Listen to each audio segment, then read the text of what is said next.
Yeah, so you're just like, you saw this movie yesterday, right, Ben? Yep, yesterday. I'm fresh out of it. It's the longest I've waited to see a Star Wars movie, unfortunately. Um, yep, saw it What? on Sunday night. So normally you're, wow, so Yeah, only normal. 2 days? Yeah, normally I'm either Thursday night or Friday night guy, and yeah, this week it just didn't. Things didn't work out for me. I had to see it on Sunday night, which was okay. Does I made it. does that include the prequels? That includes the prequels. Yeah, I've always seen them opening nights, opening either Thursday night or Saturday night. Yeah, or Excellent. I'm sorry, Thursday night or Friday night. Yep. What about you? Are you not an opening night guy? I did not see. I think I saw the Phantom Menace opening day. Absolutely. I think yeah, definitely saw that. The Clone Wars, I don't think I saw in the theater. But Revenge of the Sith, I absolutely saw in the theater. The Force Awakens, I did not see in the theater. Man, you uh, missed out on this. So you just weren't excited for that at all, huh? no, I wasn't. I didn't like. Well, I had a problem with J.J. Abrams, which I still have, which I don't need to get into. But didn't see that in the theater. Waited until it came out. I saw The Last Jedi in the theater. I also did not see Rogue One in the theater because I assumed it would be more The Force Awakens crap, which I was completely wrong about.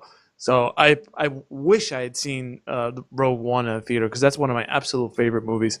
So yeah, this one I saw on Friday. I got out. We got our movie pass. I ran out of the house, checked in. Got it was like a 4:45 showing. I was supposed to be working. Instead, I was running around town. Oh man, We're doing the movie pass thing, right? Which means right. you can't get it ahead. You gotta, if you want any chance of going to a popular film, because everybody buys ahead now. It's just way too easy on the app. Right, exactly. Yeah. So you Do you have can't to do take a that. picture So of your? that means Do you you have to reserve yourself ahead of time. Show up at 9 in the morning and then go later. It's just it drives me nuts. I mentioned this in an episode ago, but whatever. Movie pass stuff aside, it's a real pain in the butt. But I did go do on you have to Friday. take a I saw picture? this on opening day. Huh? Does it make you take a picture of your ticket?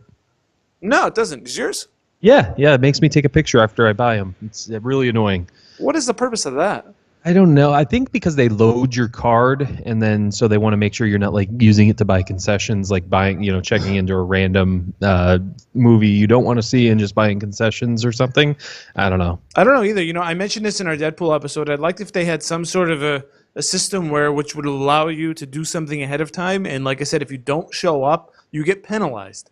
So some sort of fairness there with, Right. okay, I'm buying ahead. If I don't show up, you ding me, or you ding me a movie, or you ding me a week, or even a month. If I don't show up, that's the penalty. I would take that just for like the stress. The app when you're checking in, you gotta, is this seat available? I gotta get it. It's like, Right. man. Yeah, especially trying to see these movies opening weekend. It's just the seats are so full. It's ridiculous. Well, yeah, for Avengers, the Avengers Infinity War, I ended up just buying my seats. Yeah, it's annoying. It's ridiculous, but let's get into Solo. Let's just get into Solo. I just want to talk about this movie because, I do have some feelings about it. I do have some thoughts. I want to get your initial. I just want to get your initial thoughts. I've got mine. I think we've both. I saw this on Friday. I didn't want to tell you what I thought. I didn't want to spoil anything. I just want to hear your first impressions, your thoughts, so we can just get into this thing. So my initial thoughts on the movie. I actually when it ended, I basically said that was cute. Because it was a fun action movie, but it just didn't feel much like Star Wars a lot to me at certain points. Don't get me wrong, it was fun. I had a good time with it. I just didn't get as much depth as I wanted it to. Being deep into the lore and deep into the mythology that is Star Wars. I like, for them to dig deeper into things, and even the character of Han, I wanted them to dig deeper into really, what drives him, things like that. But I can definitely see, I feel like I say this a lot, but on a second watch, I could see me liking this more because, I know what's coming. But yeah, just overall, I felt a little empty, but did have a good time with it. That's just my initial thoughts coming out of it. How about you? Yeah, I think I'm pretty close to you. I felt like it was fun, but yeah, there was an emptiness there, and just I hate to use the word disappointment, but it's true. It Right. really is true. I guess your initial thoughts on this film was to be sort of skeptical and not really sure. And I'm like, nah, I think it's gonna be good, And wow, you should. I don't know that, but you should listen to me next time because I just felt like it was. It felt like it spent more time trying to connect from point A, meaning where they are in this movie, to point B, which is where Han Solo is in Star Wars and Empire Strikes Back, and telling and connecting the threads from there, like the whole thing about making the Kessel Run in less than in 12 parsecs. Right. That's nice that they explained that, but I didn't need a whole, plot thing just to tell me Right. about the Kessel Run, right? Like, Yeah. Yeah, I mean, and that's something we've always heard about, in the lore, and obviously in A New Hope is the Kessel Run, and yeah, just how that was executed wasn't satisfying to it's me. fine that they do that, and but also, yeah, go ahead. like No, you go said, it wasn't needed, right? Right, yeah, you didn't need to make that the central focal point of your movie, right?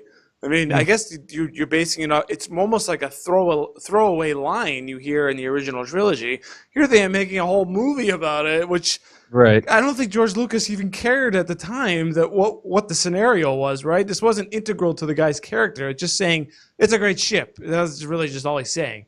Right. And it is a great ship, but Yeah, I guess that's what these movies are, is expanding basically things that George created and expanding all that. But yeah, we did not need that, that's for sure. If it would have been executed better, I think I would have been fine with it. yeah, yeah, for sure. And but yeah, just I feel like that whole part just kind of dragged and everything like that. But yeah, just to get back to like general things, I think Alden Ehrenreich, I think he was a good on. I think he performed very well. I thought so too. I didn't have any issues with him. Didn't feel like he was trying too hard to be like Han. I think it just kind of came natural to him. No, it wasn't Harrison Ford, but again, that's not what this movie's about. It doesn't have to be an impression of Harrison Ford. No, but no. I think he did a great job. If I could say one thing about that, and I actually had to maybe check myself a little bit. He's I'll just say, I don't think this is spoiler-wise, he's very cocky. I mean, he's very sure of himself, and it's classic Han bravado, stuff like that. What we get from Harrison Ford has a dimension where he says something, and then he'll be like, oh yeah, no problem. Like that. Yeah. And I didn't get any of that from Alden Ehrenreich, but I also realized maybe as the movie went along, he actually did change a little bit. And maybe, this is like a 20-year-old kid, and maybe by the time he's 30, he has changed, and he realizes the stuff that comes out of his mouth might just be BS, right? Right, and I think yeah. the Han that we meet in the original trilogy kind of feels like I'm just flying by the seat of my pants here. I'm getting by on bravado and bluster and just hoping everything kind of works out. This Han is like, it's going to be fine. No worries. So I actually kind of appreciate that. It felt like, at first it felt like a weakness, and now I think it was okay. That makes sense to you. He's definitely more positive and kind of more full of life in this movie. But you don't get the depth, though. That's my only... Right, exactly. If there's a critique... So I mean, that's why I think should be future movies. Like I would like to see a sequel of this, just to explore it more and to see how he truly became the person he was at the beginning of New Hope. Because at the end of this movie, I guess we're kind of spoilerly here, but at the end of this movie, he's not the same guy he is in A New Hope. I mean, he's not there yet. And there's stuff that happens at the end of this movie that definitely leaves stuff open for what could be sequels to this specific movie, not just other movies in the Star Wars franchise, which I thought was good. They opened up the universe here for sure, right? I mean, yeah. I don't know that there's going to be a sequel to this one because it seems to be disappointing the box office by now. Yeah, that's the one thing for me is why I would think there might not be a sequel. Yeah, because it made, I think, 88 million in the box office. So a movie like this to get under 100 million, it's not a good sign. Not a good sign. But yeah, hopefully it'll get some legs and people will start seeing it more. Once Deadpool and Infinity War wear off, maybe this will start getting more. Yeah, I don't know. I mean, by then we'll be into other things. We'll be in the Jurassic World and all that. Yeah. So I don't know that there's no time here. You have to either blow it off or not. But that we talked about this before in the lead up because we hit on this in a couple episodes. They fired the two directors, and they brought in Ron Howard. And the question is, can he save this movie? And I don't know that he quite did. I really don't know. Maybe he was handed a complete steaming pile, And if they needed to do this thing from the ground up and just start from the beginning, that's what you got to do. It felt like Right. you're bringing it. You hire these guys to build a deck and they suck, and then you hire a master carpenter to come in. He might just say everything needs to come down, and I need to start from the beginning. And I feel like that's maybe what they needed to do with this movie. Yeah, I mean, it's kind of hard to say though, just without seeing You don't actual. know, yeah. Yeah, exactly. I mean, it's hard to say that, but yeah, I totally get what you're saying there. Yeah, start from the beginning, just start from scratch, do his version of the movie, which Because it feels essentially like, was. But is it just me, or was the thing just kind of disjointed? it was disjointed. For me, I think that's part of what I was saying about it not going into depth. Yeah. And it just was safe. It was very safe, Right. which is fine. For an action movie, just play it safe. And not piss anybody off like they did with Last Jedi and stuff. But yeah, I could have used a little more. I mean, one thing I will say is I don't feel like they forced any like Easter eggs in there or anything. Like they didn't force in like spoiler alert C-3PO or R2-D2 like they did in Rogue One. They didn't force anything like that in. So I will say that the Easter eggs in this were subtle, other than the one at the end. But well, okay, all right. So you said Rogue One now, so that opens me up to the obvious comparison. These are the two only Star Wars stories we've had so far, right? And Rogue One to me was a revelation. It is nearly, in my opinion, nearly the best Star Wars movie ever made. I think it was a total shock of a surprise of how good that movie was. And maybe we just needed to give these things to Gareth Edwards going forward. Well, I mean he had a lot of help too, though. There was a second director that came in for him. Oh, really? To finish some reshoots and to do some rewrites. So, I mean... Is this a Kathleen Kennedy problem? It's what it's starting to seem like, yeah. Because they had Colin Trevorrow, who was supposed to direct Episode 9. He got kicked out, and now they're bringing back J.J. Abrams for that. What are they letting this you got to get rid of her, right? I think maybe... This broad. Well, I don't know, but what do you want me to say here? I mean, we're talking about Marvel movies here and there, and everything is tight, consistent. Right. There's a floor there of how good any Marvel movie can actually be, and I think of Star Wars, the ceiling of a Marvel movie is only so high. I think Star Wars is higher. I think you can do a Rogue One, and it ends up being just phenomenal. I think I give that one 4 stars. You can exceed that. You can make a genuine film on a Star Wars theme.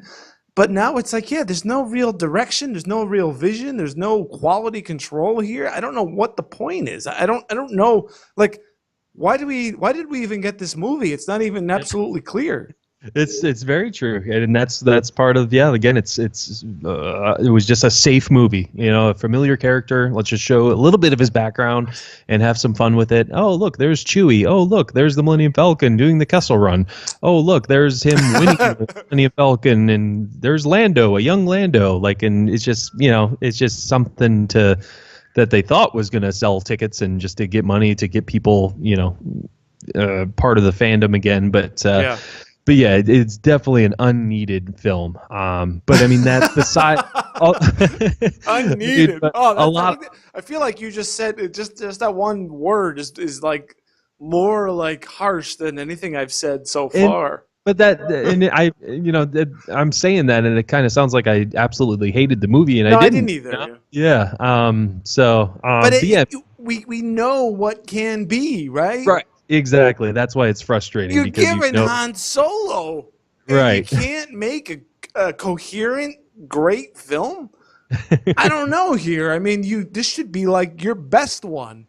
It's right. Freaking Han Solo. It's like I don't want to say it's easy, because obviously it's not.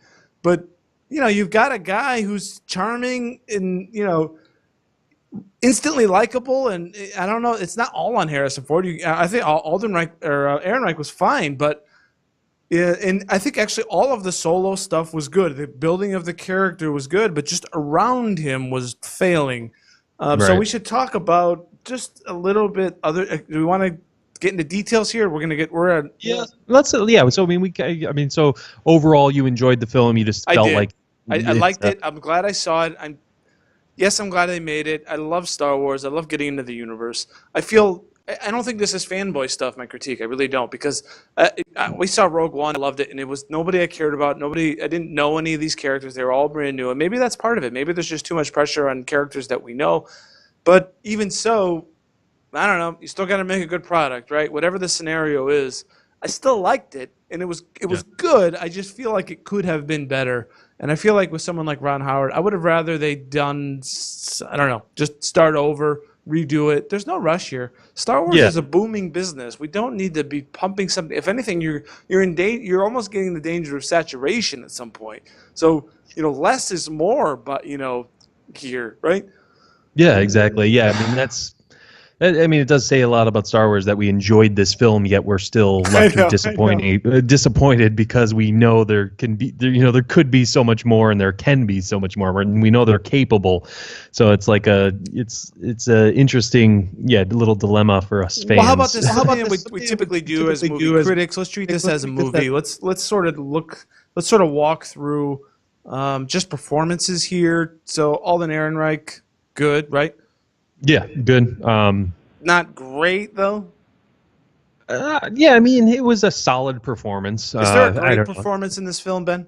It's hard to say. A great, I'd say Paul Bettany. I think I really liked Paul Bettany's character. I think I liked him too. As a villain. I think that's probably the best performance. Yeah. I mean, that's off the top of my head. I thought a little forced with how Lando speaks and stuff. Like he's almost like he tried to sound too much like him. What do you think of Donald Glover? I thought Glover was ruined by a bad script. I thought he was good with what he did, but I don't think Lando here is anything special. He kind of is like a little, I don't want to use the word creepy, but a little. He's sort of preoccupied. Like, I expect Lando to, I don't know, do something physical. Did Lando really do anything in this film other than be a card shark and he do some vlogging? He got sad about a robot. He had cool fashion. Right. He's got a variety of capes. Yeah, when you word it like that, though, no, he did not do anything special in this movie. No. Well, so as well as this movie did to tie into, the stuff that we already know in the original trilogy, how do we get the Lando that we saw in Solo to the Lando that's running Bespin? I don't know that I saw that. Yeah, that's true too. Yeah, I mean, because technically, I think it's like 10 years. After. I don't know that it's an actor problem. So I think Glover's fine here. I feel like he did what he was asked to his best of his ability. I just don't think he was asked to do anything all that great, other than sort of, I guess, look pretty. Right. So yeah, there's Alden Ehrenreich, Donald Glover, Paul Bettany, and actually he's not. This isn't really acting, but I loved Chewbacca in this movie. I thought he was great. Chewbacca. I want to say this: Chewbacca almost, or just saved this film in a way. Yeah. I think. Yeah. When he comes on screen, it's getting weird in this film because a real critique is I think set design is not so hot in this movie. I thought it looked a little low budget in the first 20 minutes. Okay, yeah. And I'm not really, they're doing like the speeder chases around, but when we get Chewbacca, and he just makes me happy. Right. He puts a smile on my face. I feel that, in Solo is not so good Solo. He needs someone. He needs Leia. He needs Chewie. He needs Luke. He needs someone to riff off of. And just him by himself is not enough. So when we get that with Chewie, we're like, yes, this is like, I'm at home again, just like he says, hey, Force Awakens, we're home, That's where Harrison Ford comes in, though, because even when Harrison Ford is with other characters, he is the standout amongst them, whereas when Alden Ehrenreich is with other characters, he's not the standout. You know what I mean? Yeah. So does that mean that Alden Ehrenreich, or is the bar just too high? I mean, that's unfair to compare him to Harrison Ford. I'm just saying, that's all I'm saying. So are the shoes just too big to fill, and we shouldn't have tried to fill them? I guess. Yeah. Again, this was an unneeded film. I mean, that's what it comes down to. But yeah. So again, I think Emilia Clarke. What'd you think of her? Well, I'm a fan, as you know. I thought she was steady, good. I thought maybe I might get a little more from her, but I thought she was just fine in this movie. Me too. Yeah, she was classic. She had a nice way about her. I I liked her more than I thought I would. Yeah, she's good. She's not a bad actress. I think we just get in Game of Thrones. She's put on to do something that just doesn't work for her. But in these scenarios, I think she's just fine. Who else we got? I think that's basically it. The only one, Woody Harrelson. I thought he was just Woody Harrelson just reading lines is what I thought he was. Did you think there was anything better there? It wasn't bad, but no, yeah, not bad. No, yeah, it was Woody Harrelson. Yeah, I mean there wasn't anything spectacular there. So a complaint that I have to make, and I don't want to keep piling on. L337. Hated her. Worst, right? The worst. Yeah. We've got R2D2. Actually, we got. Hold on, he's right here. He's right here. There he is. Yep. The best droid ever created. One of the best characters in all of film. I'll just say that. Okay. R2D2 is amazing. I love R2D2. R2D2 just his little like beeps make me like just well with joy. Love R2D2. Yeah. BB-8 is great. K2SO was amazing, right? And then they give us You're not a 337. I mean, yeah. What is? I mean, the only purpose was to annoy, irritate, and then become a navigation system for the Falcon. Yeah, exactly. Well, you're not a 3PO fan? Oh, I love 3PO, but I'm saying like, 3PO is great, but he's just the gay counterpart to R2. Right, of course. Yeah, L3. Yeah, it was just forced in there. They were trying to be way too much like K2SO after Rogue One. But K2SO was great. I mean, he wasn't like doing some sort of like I don't even know I'm gonna free the droids.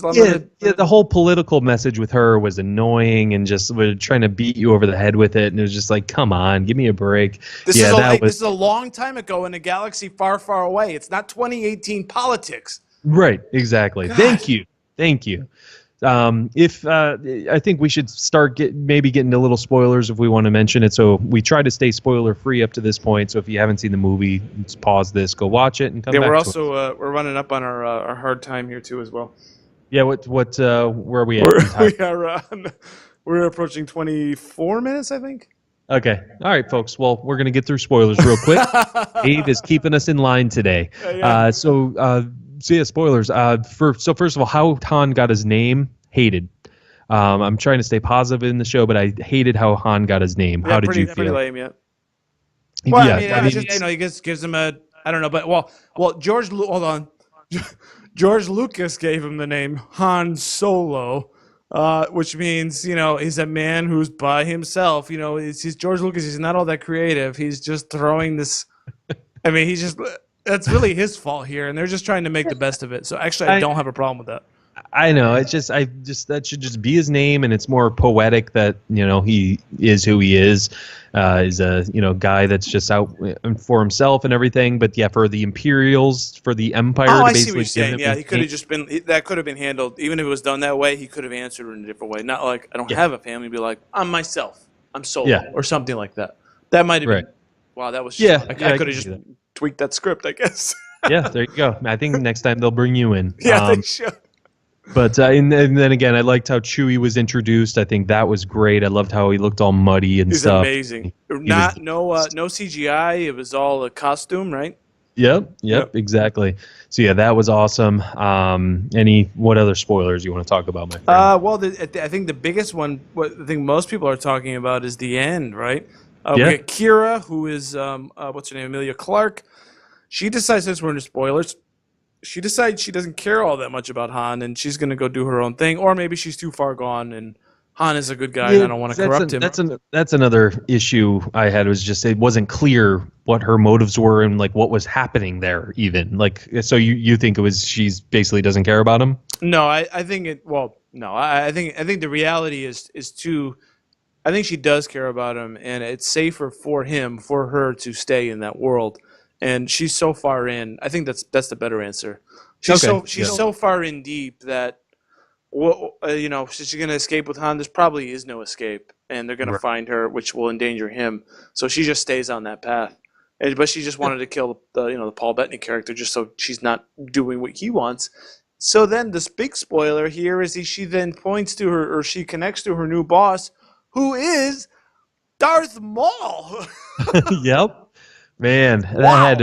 that had to blow people's minds, especially who aren't familiar with Clone Wars and He's Rebels, dead. things like that. Yeah, he's dead. Exactly. He died in Phantom Menace, but guess what? He was brought back in the Clone Wars.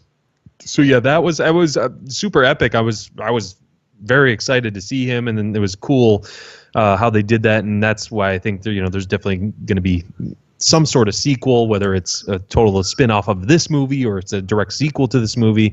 But I just don't see how Darth Maul would fit in Han Solo. That's why I think I don't it'll know be. how. Yeah, I don't know. It's cool that they did it. I just don't know how it works. I don't know Yeah, what do exactly. you do with it. You just showed That, me Darth Maul. Okay, now what? that's I don't know yeah, what. exactly. That's a topic for another show to speculate and to theorize Yeah, what absolutely. it all could mean. But yeah, that was cool.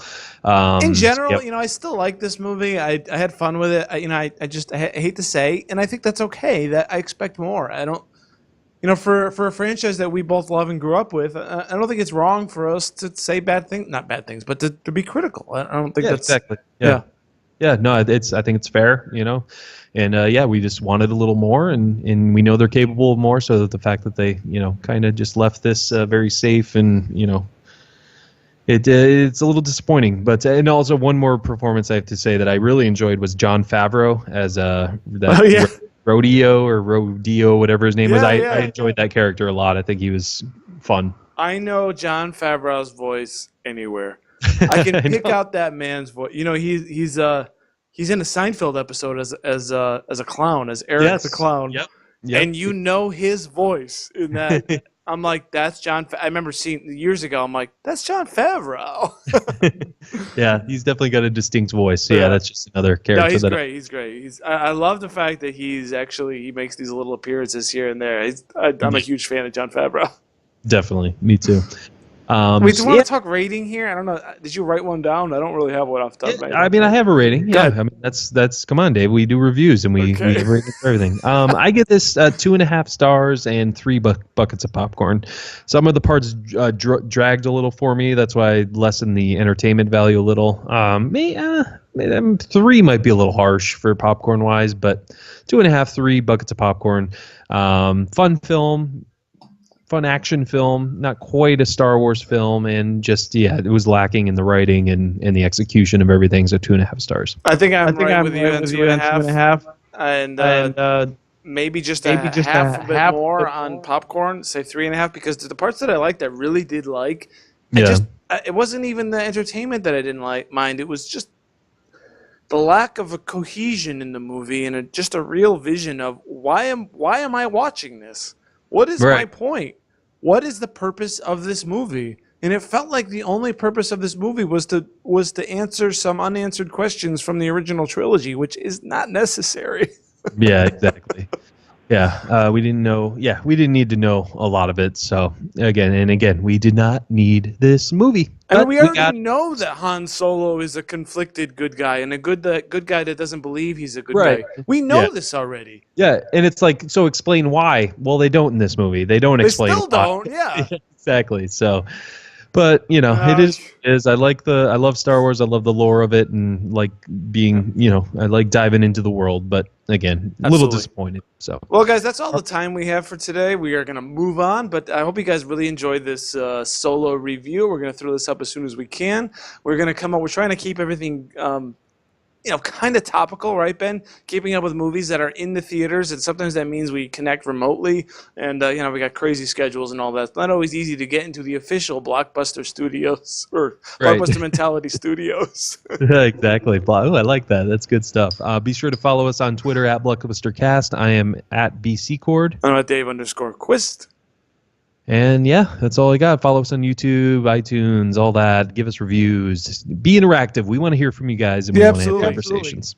And Ben's told me that we've get a little bit of an uptick in listeners, and so we really want to say. I want to say thank you. I don't know if Ben wants to say thank you, but Yeah, no, thank you very much, all you No, listeners. you We guys should have been probably great. should probably say that at the beginning of the shows in case we lost the listeners, throughout this. But hey, what are you gonna do? What are you gonna do? Well, we're just gonna keep on doing this. That's how Yep. we've been doing it. All right, Dave. Let's get out of here. All right, folks. Well, that is it for us. For Davo, I'm Ben Sequin, and as always, grab some popcorn, grab some snacks. We'll catch you guys At the movies.